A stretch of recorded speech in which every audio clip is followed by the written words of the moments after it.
You're listening to Into the Twilight, an independent, listener-supported show. Subscribe at patreon.com/intothetwilight for monthly bonus episodes, weekly shoutouts, a Patreon-only book club, and more. Thanks for support, and now, on with the show.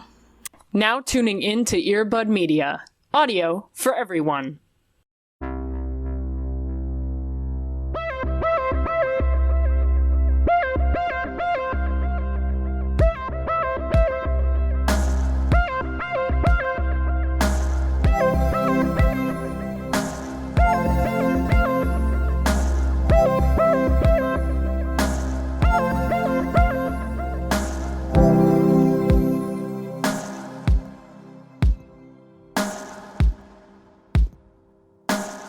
You know, one thing I was realizing is we're in the 20th anniversary year.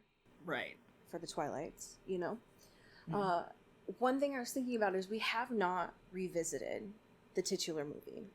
That's so true. One thing to consider for our paying folks is we could do an H.T. Hayes moment. Oh, shit. Yeah. A la a director's commentary experience. Not necessarily doing the director's commentary, because we have done that for some others. Sure. But we could be the director's commentary. Right, we're taking the director's chair. Because if no one has enough knowledge, it is us at this point, right? Yeah. We are the walking Twilightpedia, right? Mm-hmm. So, we are going to be getting close to blue filter season. It doesn't feel like it right now, but it is coming close. Yeah. So consider, Ooh. keep in mind. The only reason I thought about it is because I have seen some folks sharing about school supplies in them streets. And I was like, well, damn, It's almost that time, yeah. It is, yeah. So keep in mind and consider. We can make some mushroom ravioli. Sure, yeah. And really vibe in it. But who's to say? I'll be watching it regardless. It's more so if you want us to make it into capital C content, Right, yeah. But, welcome. Hey. To Into the Twilight, we are here. Yo. How are you doing? Do you feel older? Yes, I am 8,000 years old. As of a few days ago, which is great for me. Actually, in a rare form, I had many things to choose from this week. Whoa. I had a late swap edition from this morning. Uh-oh. Listen, I was going to talk about Bachelor in Paradise, but I do want to wait until we get the Goldens in the mix to see how they actually do that before I give it like a blanket recommendation. Yeah. So I'm letting that simmer for a minute before I make any takes. Okay, that's fair. And so late in the game, I was like, oh shit, you know what? My man, Josh Gondelman, formerly of Jesus and Marrow and Last Week Tonight, and just being a homie on the WGA picket line and just being a good person on Twitter and the internet, has a new stand-up special. And I was like, that's always fun. That's always great. I always enjoy that. Let's see what he's got cooking. And folks, it's great. It's great. It's so good. It is called Positive Reinforcement. It is free on YouTube, which is huge. Huge. And I don't know. He is such a particular person and a kind of guy that is just like watching him do stuff, even though it is very obviously meticulously planned and written out. It feels like you're just on a long FaceTime call with someone who just is so good at telling stories, Like just a good homie who's like, you'll never believe what happened, And it's enrapturing, right? He's just like a capital N nice guy, and there's just a great energy about him that's always very fun and delightful. Also, this set, as you can see in this picture, he references, because he was like, I couldn't decide between Gumdrop Sunrise and a bisexual planetarium, so this is what we went with. And it's beautiful. It's just like a nice little like candy-coated situation here. I think he is very smart and funny, of course, but I think there's just like a niceness to him that is very pleasant, that is still funny, right? It's not just like, he's just a nice guy. It's like, no, he's like... complimentary. Right. Over... Yes. Scary. Yeah. Incel kind. Right. Exactly.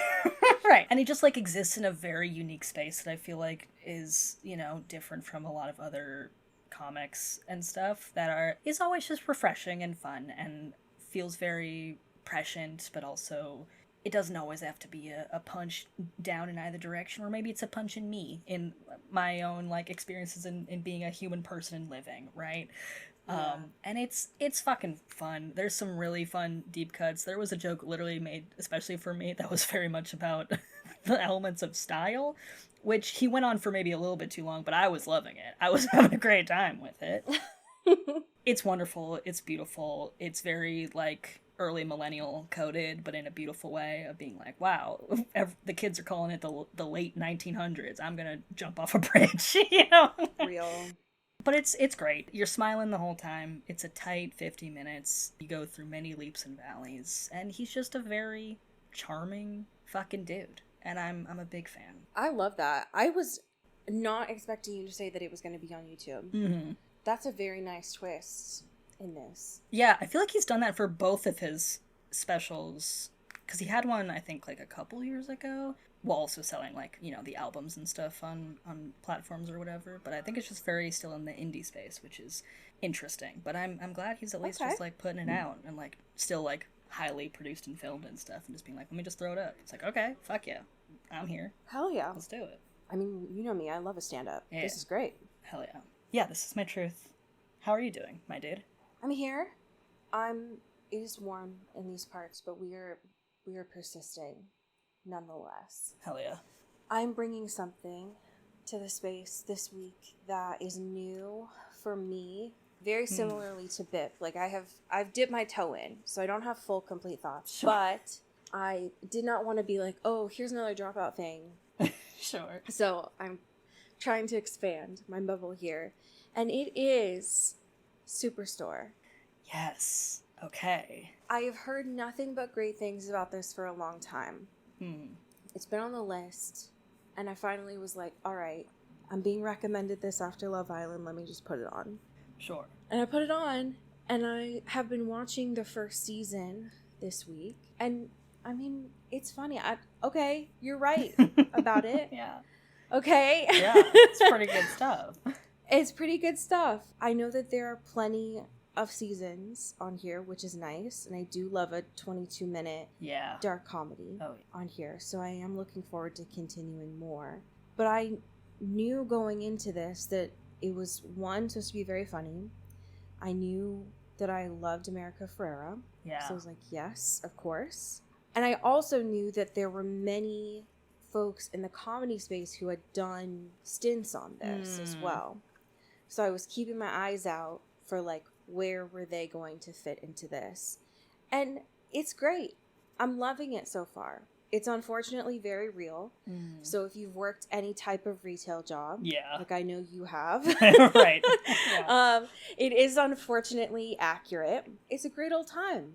I'm having a good one. I just this morning watched an episode near the end of the first season that was about corporate coming in and trying to union bust, and that's too real. Yep.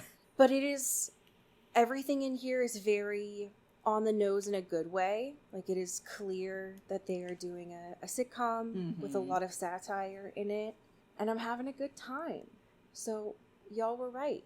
Maybe I do need to just stop rewatching Parks and Rec and watch new shows. Will that happen? Well, I'm trying. Sure. Both can exist, I suppose. Yeah. And apparently, I didn't know this, because I know we've talked about St. Dennis Medical before, but apparently those are the same people that made Superstore. Interesting. Okay. So it's weird having inadvertently done it backwards. Sure. Because now I can tell that the humor that was St. Dennis is very Superstore. Yeah. Wow. Yeah, I think I've only seen, like, I would say probably most of the first season, if not the whole first season, and then, like, a smattering of random episodes, like, without context or whatever. And, like, it is a very good show. The rewatch ability is there, but it's different than, like, a Parks and Rec or something else, because it's, like, those fluorescents, man, they get me every time. No, and I'm for like, real. I'm like, I can only, like, I have to, like, microdose it a little bit, even though it's great and wonderful and very funny. I'm like, this is a lot. You know, it's like, it's just too real a little bit. But it's very funny. It's very good. I agree. I think what's shocking me is that I've seen... So I saw the main ship of Superstore on the same list as, like, Nick and Jess from New Girl and Ben and Leslie from Parks and Rec, and I was like, what the fuck? Yeah. Because I didn't think that it was like a rom-com. Like, I didn't think that there was romance in it. And so now I've been watching it like, okay. So I'm intrigued. Yeah. I will keep you updated on there. But right now I've just been putting it on and enjoying it. But I agree with you. The fluorescence especially, it's like, hey, let's be cool. All right? Yeah. Let's chill out for a second. Honestly, kind of reminds me of like a Kmart. Yeah. And I love that vibe. Oh, yeah. Rip Kmart. So, we have one piece of news this week. Yes. It's not too much news, but anytime that Catherine Hardwicke is in the news, it feels appropriate to talk about her. Oh, yeah. Especially anytime that we get to talk about her being mistreated for Twilight. It feels appropriate. Every time she's allowed to go off and be like, hey, remember how misogynistic and evil that was? Yeah, so thank you to The Guardian for allowing us, specifically Hannah Flint, for this piece of talking to Catherine Hardwicke. We got to talk about this mini cupcake, Cody. Yeah, we do. It's just, so this piece isn't only about Twilight. Yeah. It is about a lot of her other amazing, important films, some of which we've reviewed here, and also the upcoming Street Smart. However, what I would like us to focus on is specifically how she was gifted after Twilight. It's nasty, right, for Summit to do this, because they're talking about, she is anyways, Catherine being like, hey, so I know sometimes that some male directors after successful films are given cars. They're given additional movies in these deals. They get to do fuck all. And they, give me a box and another box and another box. And it's the smallest little mini cupcake that you've ever seen. And I have to be like, an avocado. The audacity to make so much money. Yes. Because of solely the vision and chutzpah of this woman who put a lot of heart and soul and creative je ne sais quoi into a motion picture. And it's like, hey, we're not gonna let you direct any of the other ones. Right. Also, we're not gonna get you a car or anything cool. But how about cupcake? We rocking with cupcakes? That's like, what? In what universe? Right. What? It just... Excuse me? It's so fucky. I don't like it at all. The other thing that is not related to Twilight in here, but I do think is worth mentioning, is the quotes around Buddy in reference to Jeremy Renner. Oh, yeah. Because what is that? Hey, what? Your good friend, Jeremy Renner? Did she have an account on the Jeremy Renner app? That's what I need to know. Oh my god. Cody? I need to get a cameo from Catherine Hardwicke really quick and ask about the Jeremy Renner app immediately. We have so many questions, but the Jeremy Renner ones are top of the list. I easily have 20 questions for Catherine Hardwicke, but specifically that one is moving to the top of the list right now. Catherine, I'm so sorry that Summit Entertainment did you so dirty. I appreciate you immensely. Yeah. You deserve better. I'm glad that she's doing a little ensemble drama situation. We'll see how that favors. I'm sorry, Catherine Hardwicke. You're important to me, and I would give you more than just a mini cupcake. Yeah. Not a car, but not because you don't deserve it. It's just I can't afford it, Right. If I was a studio head, that could, for sure. Right. But as me, more than a cupcake. Always. Okay. I have to take a deep breath before we talk about this episode. Oh my gosh. And just let out a fucking scream. So, True Lies. How you doing? Listen. We're here. We're existing. We're seeing a lot of cunty Paul Wesley, which I really appreciate. Amen. Everything else, not having a great time. The name of this episode, all I could keep coming back to was like Real Lies. Yeah, real eyes. Yeah, for sure. I appreciate that we got a little bit of discussion and even some actual moments of being in a classroom, right? Like, that was interesting. That was great. Finally. And I love, too, that, like, because Caroline's out here being like, hey, so I'm here to have, like, a chill fucking freshman year. I'm majoring in drama. I want to party and maybe make some mistakes and have a fun time. No fucking hard classes. I just want to vibe, okay? Which, for sure. Love that energy. And Elena, fucking Nancy Drew over here, it's like, well, we gotta figure out why R.I.P. Megan had a picture of my dad on her phone. Right. So instead of our communications class that we're going to take, I'm going to switch it to applied microbiology, which is very obviously not a class for freshmen. No. Because the professor of that was the, like, medical examiner, or at least who wrote the, like, cause of death report for Megan that said it was a suicide. Yeah. These writers, if y'all ever see me on the street, you need to walk faster. Because what do you mean that you're going to tell me Caroline Forbes, who is pissed off that all these flowers are being set out for Megan and she's been on campus for one day. Yeah. Was planning to take an intro to comms class, is going to major in drama, and you want me to believe that she's still obsessed with her boyfriend from high school and is straight. Yeah. Like, let's be so for real. Now, is that a very textbook case of, like, I am performing heterosexuality? Yeah. Right. Do I believe that the writers are in on that? No. Right. She's literally doing overcompensating right now. That's literally what's happening to no, her. Exactly. She's shoving herself so far into these preconceived notions. Girl, get out. Free yourself. I want so much more for her than this. And her queening out with, I think we got his real name this episode, Jesse. Jesse, yeah. Flyer boy. Yes, Flyer boy. And instead of him being like, girl, you need to get together, they're both reminiscing on how they went to college with someone that they were obsessed with in high school. Love that. It was very cute. Also, when she was like, hey, sorry, this is all they had, because he gets fucking decked in the face. And she's like, hey, there weren't any ice packs or anything, but I found this popsicle, and just, like, puts it against his face. It was very cute. I was into that. Essentially gives the equivalent of an otter pop to this man. And is like, this'll do, right? Right. You didn't even have, like, a beer on ice. I know it was on campus, literally, but, like, right, girl. Yeah.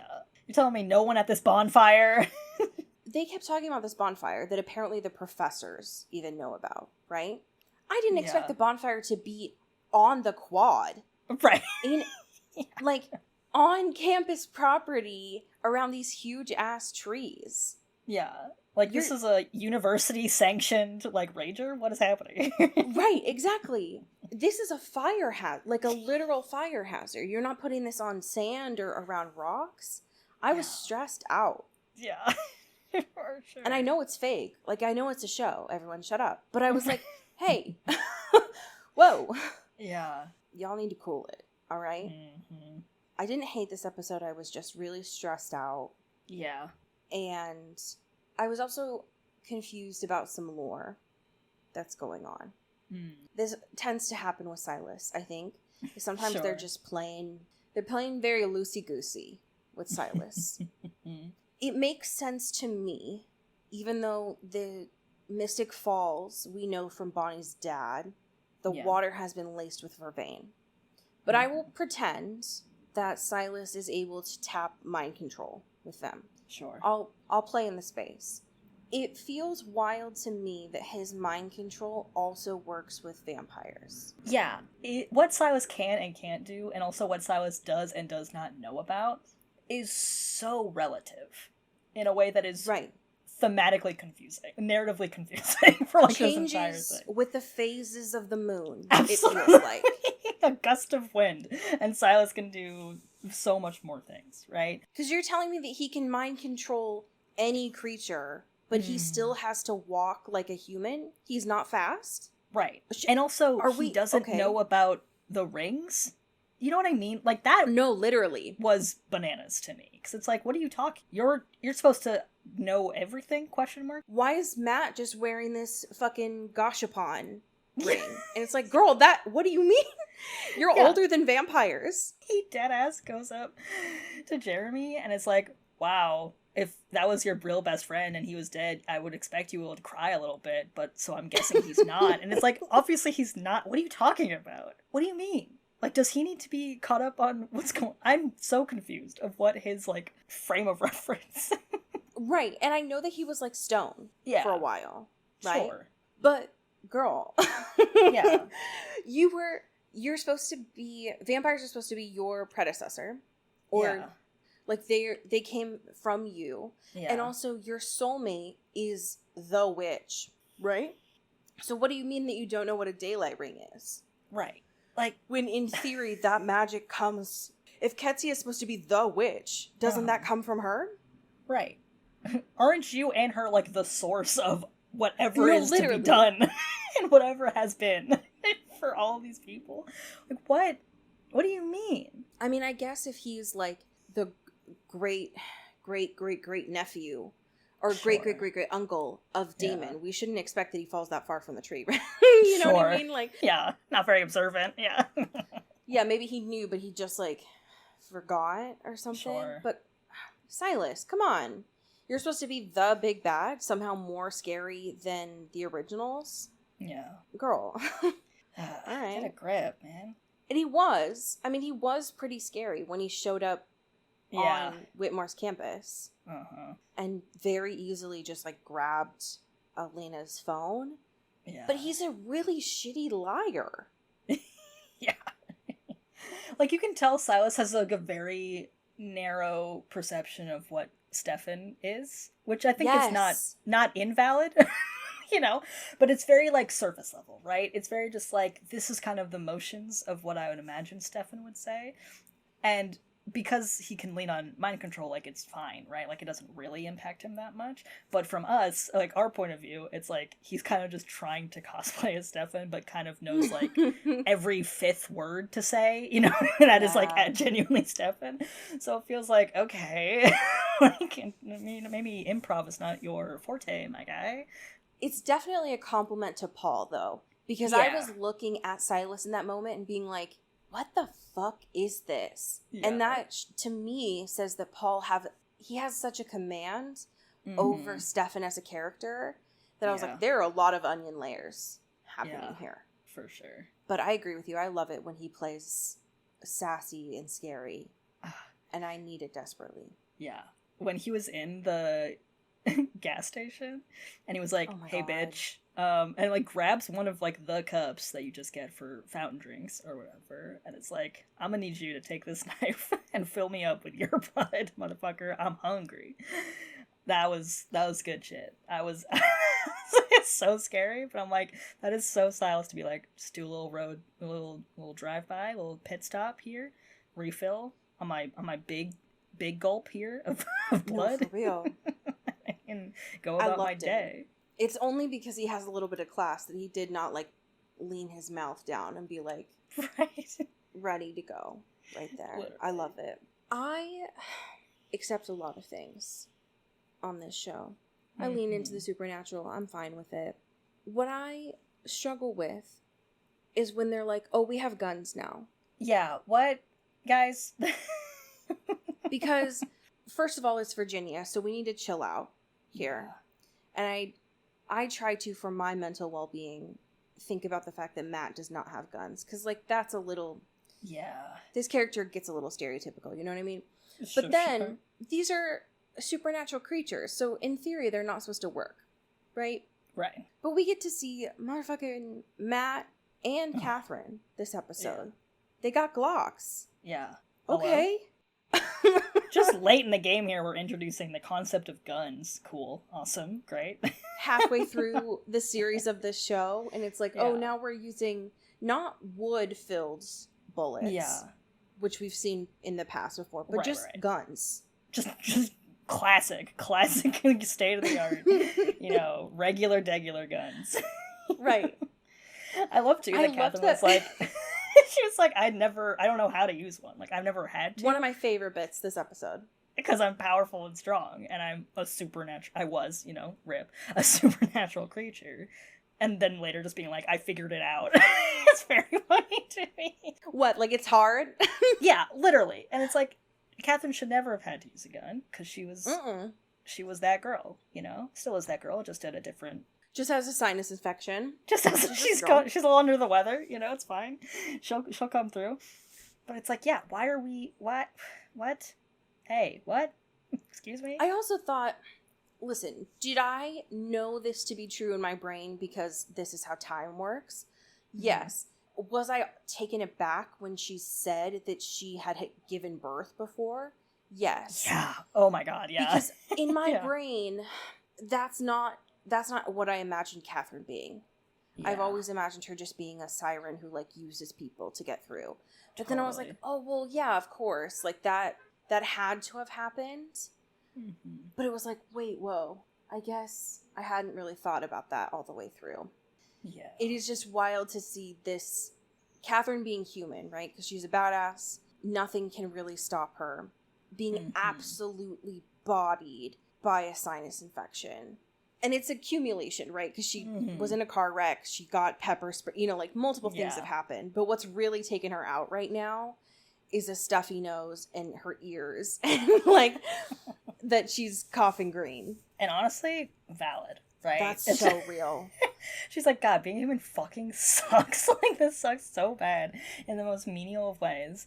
Also, that pepper spray at the beginning was so nasty. Are you kidding? God. Because she's like, she's just like walking about her day, living her life or whatever. And this lady comes up and it's like, oh my God, obviously controlled by Silas or whatever. And it's like, oh my God, you look just like Elena Gilbert. And she's like, okay, first of all, I'm so much prettier than her, so fuck you. First of all, I thought we were going to be friends, so wow. Yeah, whoa, okay, rude. And then immediately gets got with the pepper spray. It's like, Jesus Christ. I know there's a whole town hunting for her now, but it's like, can we just pump the brakes a little bit? She had some lines this episode, too. The whole, like, I'm the freaking Moonstone. Dude. Loved. That's so good. It's also so funny of her realizing, being like, damn, like, I'm the freaking Moonstone. Like, I'm the thing that everyone wants. And it's like, well, how the turntables. It's Catherine, because isn't this what you were bitching about Elena for the last many years of being like, oh my God, everyone's obsessed with you, get over it, like, you wouldn't last a day if you weren't being fawned over all the time. And it's like, well, Catherine, well, here we are. It is. I love her. I know we've talked about this several times, and I do prefer Catherine when she is not a complex character. I have found that to be quite interesting for her. However, I didn't mind at the end when she did go back for Jeremy. Yeah. Because it has been her whole thing where she's like, the only reason why I've survived 500 years is I don't turn back. I just survive. Yeah. But she was like, God damn it. Like, these two chuckle fucks. And I didn't mind it in that moment. Because those two had been arguing with her all day long of like, we're going to tie you up. We're going to make you listen to our country music. And she's like, I'm already suffering enough, actually. I would prefer being with Silas right now, actually. I'd actually rather die. So I didn't mind it. I think that she's still very much her character. I'd rather her not. I don't know. I think she's more interesting when she doesn't have her full humanity, but I'm willing to be wrong. I would love to know your thoughts about Miss Elena and her going absolutely rogue on Elena or on Damon. Well, she also goes rogue on herself, to be fair. She also, I mean, to be fair, she does also stab herself, so that isn't necessarily wrong. She almost causes an entire gas leak and fire in their dorm room, you know? Okay, actually, I'm so glad that you brought that up, because I did write that in my notes. I am willing to suspend a little bit of my illusion and sense of reality for this show, right? Yeah. I understand that they don't have fluorescent lights in their dorm room, because that wouldn't make a good television show. Yeah. But what do you mean that they have a gas fireplace? Yeah, what that the she fuck? Can just... What do you mean? Why is there a poker? I'm done. It's a little convenient. Yeah. That's all I'll say. It's bananas. Have they ever met college children at all? Yeah, have you been to a college? Do you know how many times that their fire alarms go off because people burn popcorn in dorms? You don't need to give them access to the gas there. You can't even have an extension cord in there. You can't burn candles. You can't burn candles. They don't need a fireplace. Yeah, like, someone's never had an RA that's being like, hey. Like, I know it's very vibes, but it's like, a fireplace? A gas fireplace? That's how we're doing? Okay. Jesus. Sure. For a bunch of 18-year-olds? Totally. Absolutely. Got it. You need the maximum amount of responsibility that you can handle is a mini fridge. And even that, a lot. Yeah. All right? You're on thin ice. Okay? Some of you don't know how to do your own laundry.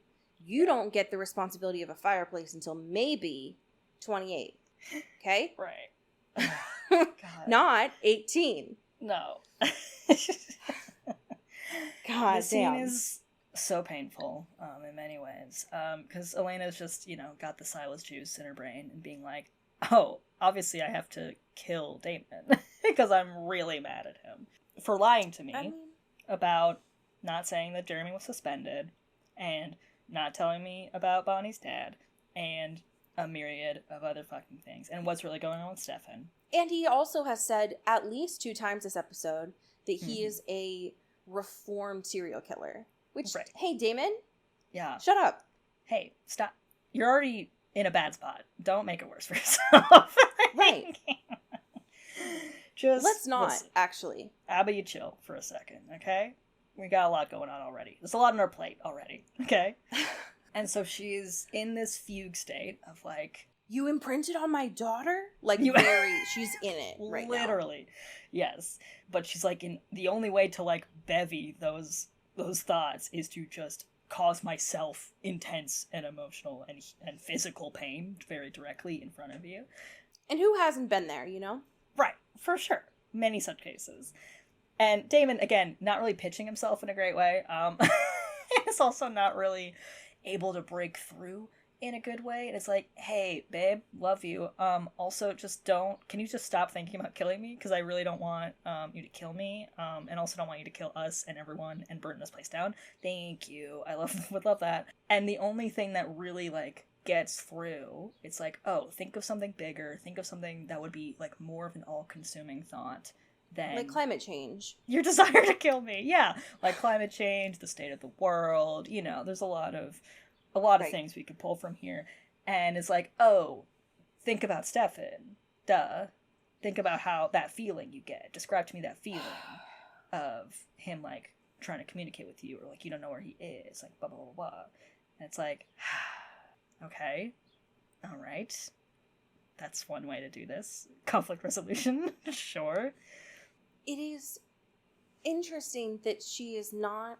The way that Elena describes it this episode is it's not just a intuition thing. Yeah. It's not just and also not just a logical thing of like, oh, I have not heard from Stefan in 3 months. Mm-hmm. Something must be wrong. Right. But she's also getting dream. Like she feels like he's calling out to her. Yeah. Okay? Yikes. Right. So that's not good. And Damon, again... Because he's tied up, because Elena started all of this being like, oh, let's have sex. And then she's like, just kidding, I'm going to kill you. Right. You thought. So he's tied up, and then she's also stabbed herself into this chair. He's like, okay, so what I'm hearing is my brother is calling out to you. Cool. I'm not going to be jealous about this.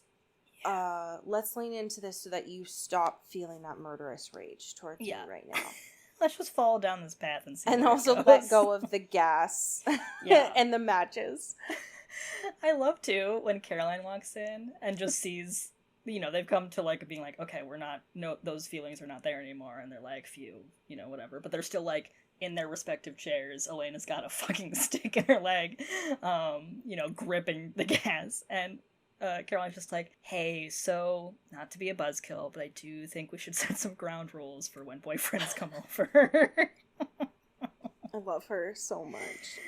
It's like, listen, she's had a day, okay? And she comes home to her beautiful house-like dorm room, and sees these two chuckle fucks fucking at a game of war right now, almost burning down the entire dorm room. Which you can only presume is a sex thing. Right, yeah. It's like, hey guys, whatever your kink is, I'm pro it, but maybe not in our shared space, right? Like, right. How about we just figure something out there? I will also say, I was not expecting the Damon Caroline team up this episode that we got. Yeah. I didn't hate it. Mm-hmm. I was just surprised by it, because I've always thought that they just kind of tolerate each other now, right. Especially after their shared history. Mm-hmm. And that was very much some of the vibe that was here, but it was a little bit more cordial. Yeah. But I didn't hate it. It was just, as usual, Caroline being like, hey, so don't fuck with these people. This is my new space. Chill out, all right? Right. Just be cool. Just be normal, okay? And I know that you can't, but please be normal, because all you're doing is trying to fight with all these people on this campus that I would like to make friends with. Mm-hmm. And I'm done with you doing that, Damon. It pisses me off. God. I am very sad about Bonnie. It hurts so bad. It is like hydrogen peroxide in a cut. Mm-hmm. It stings so bad. I can't believe this, but I am grateful for Matt. If only because he was able to actually hug her this episode. Right. Yeah. And Bonnie always deserves a hug, but she's especially in need of one right now. And Jeremy has not been able to give her one. It sucks so bad. It does. Yeah. Meanwhile, like, across the way, Damon's like, I don't know anything about Bonnie. Like, sorry, I had other things on my plate going on. And it's like, no one's checked in or given a fuck about Bonnie for months. You know, no one's been like, it's fine. It's fine. No. She's been dead, you guys. And I know she's been making it very seeming like she isn't, but, like, we gotta use our brains a little. And, like, no shade, Elena. Because you make such a big hubbub about, like, oh, if Bonnie's dad died, I think that's something that I would want to know. But if you're having this, like, weird psychic tie to Stefan right now, and he's calling out to you from his David Blaine box in the quarry, don't you think that you would also have some kind of tie to your best friend in the world who's also a supernatural creature? You might feel that she's, you know, a ghost. Yeah, and it's like, hey, interesting that my brother, Jeremy, is alive.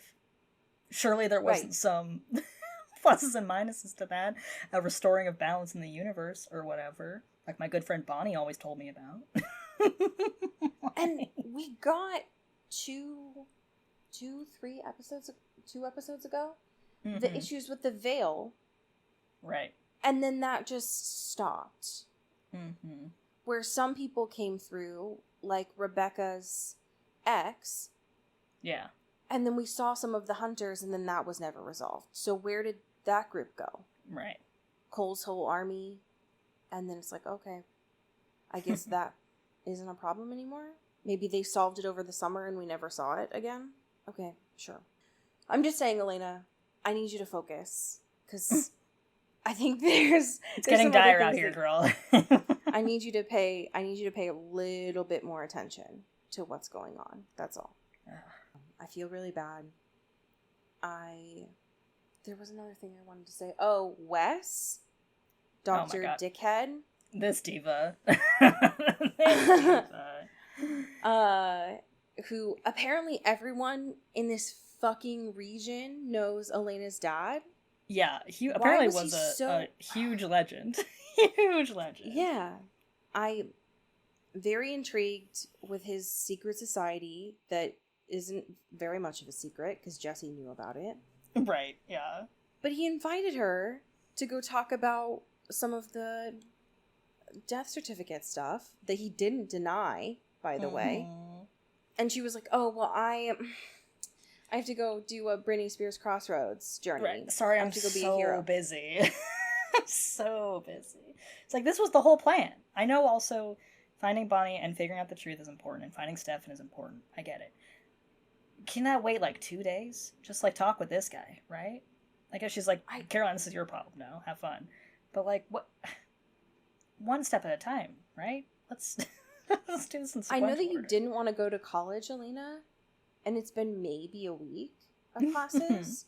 I hope that you're not moving out. I hope that you're just going back a couple of hours to Mystic Falls and then you're returning. Yeah. Yeah, it was very nebulous. She's like, I'll be back. I just don't know when. Like, but I will. And it's like, okay, that's vague enough to be. This is your like for the weekend, like to do laundry. Are you taking a break? Like, what's the situation? Why are you being so avoidant? Lay down. God damn. Oh my god. Also, fucking Nadia. Oh my god. Yeah. So, we didn't really get answers last time about why she made Matt go all black eyes. But apparently she was just tapping him, like put an air tag in his brain. Yeah. Weird. Because that's why Silas killed Matt to begin with. Mm-hmm. Was like, you have a virus, so let me fix this real quick. Right. And then Silas was like, oh, by the way, when I'm in this gas station, let me drop the G slur really quick. Yeah. Oh, God. So CW writers, hey, don't. And the fact that Silas is like, oh, I guess travelers is what you call yourselves now, more PC. And it's like, shut the fuck up. So you know. Yeah, then. you know. So, yeah, so what you know is that you're saying a slur. Cool. So, got it. So you've been in Iraq for a long time, but you do know that that's a slur. Cool. Right. Great. All right. Got it. And then Naughty was like, oh yeah, so like, I'm like a super big fan of you being a serial killer and like the end of the world. Mm-hmm. Girl, if you don't, what the fuck? What is this? The switch up was nuts of being like, oh yeah, like I kind of go my own way, you know, like I'm a bit of a rebel. It's like, what is happening in this gas station? I am so... You being a fan of a serial killer is the least rebellious thing I've ever seen, actually. Yeah, literally. It's like, we okay, got girl. names for that. Yeah. There are people that send letters to prisons all the time, actually. Mm-hmm. Unfortunately. But okay. I hate it, is what it is. I hate to see it, because I really thought that she was going to be a little bit more interesting. Yeah. But, alright. Queen of Darkness. I don't know why you needed to tap Matt for that, but sure. I'm so confusion. Also, did you read the end of this as there was a decoy box or that Stefan got out? I do not know, because my first inclination was that Stefan got out and that guy rip, you know, right? But because he was hungy. He was hungies.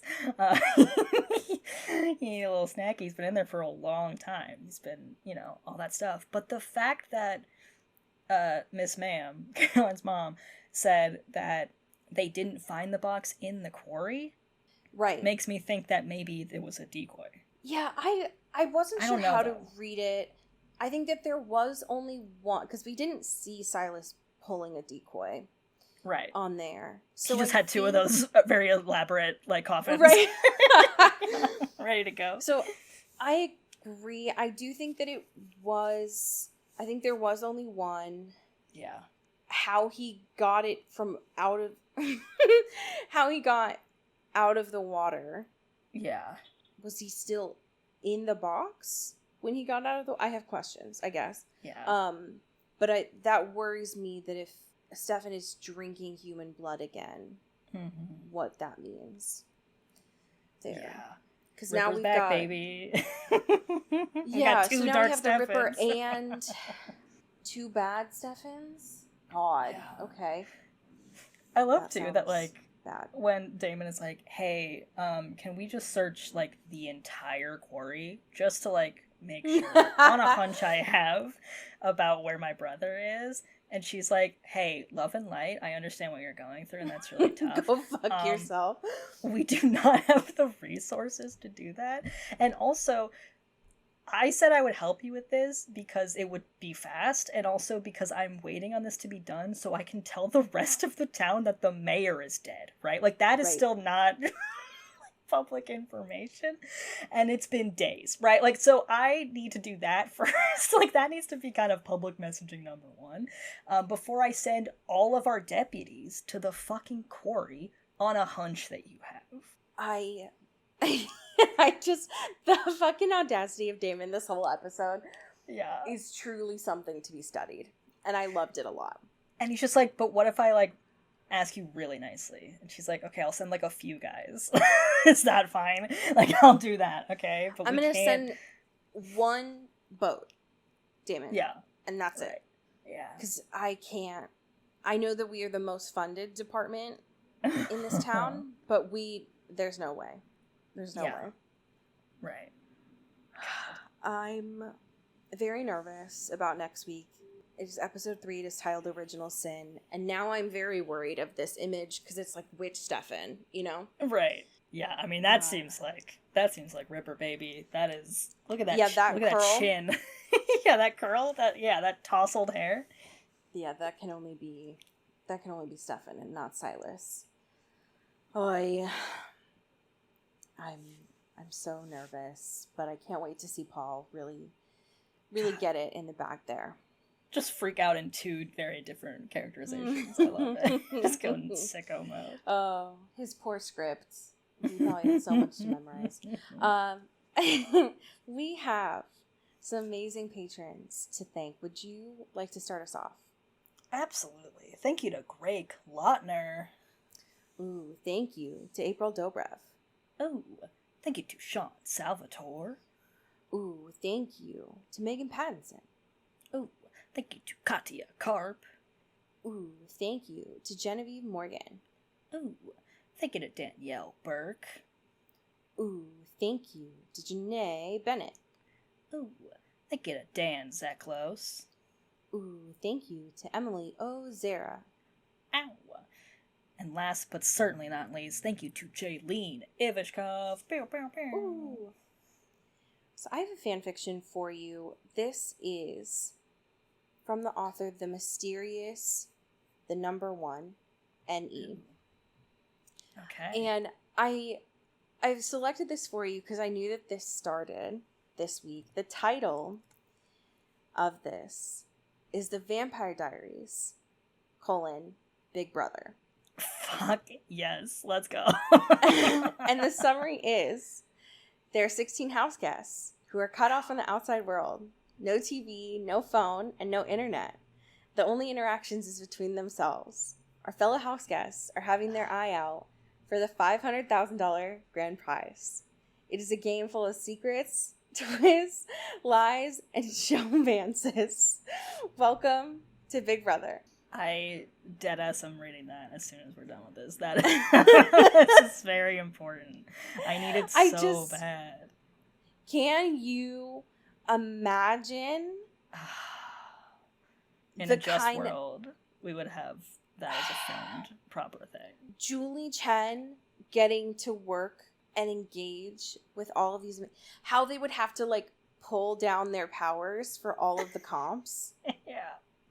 Oh my god. At least we wouldn't have to worry about them faking sleep because you know that they actually have to. But it's just like, right.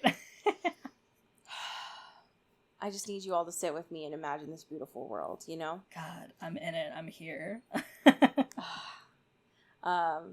But just think about it. Just enjoy.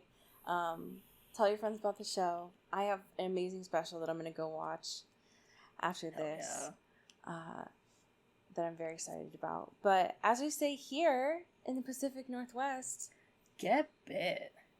Ooh. Ow. You've been listening to Into the Twilight, an independent production by Earbud Media. You can support the show by subscribing to our Patreon at patreon.com/intothetwilight or rate and review us on your favorite podcast app. You can send us a backstory or a fanfiction at intothetwilightshow@gmail.com. Our music is by Eli Krause, and our art is by Maddie Padilla. You can find me on Twitter at Cody Corral and Allie at Many Are the Stars. Thanks for listening.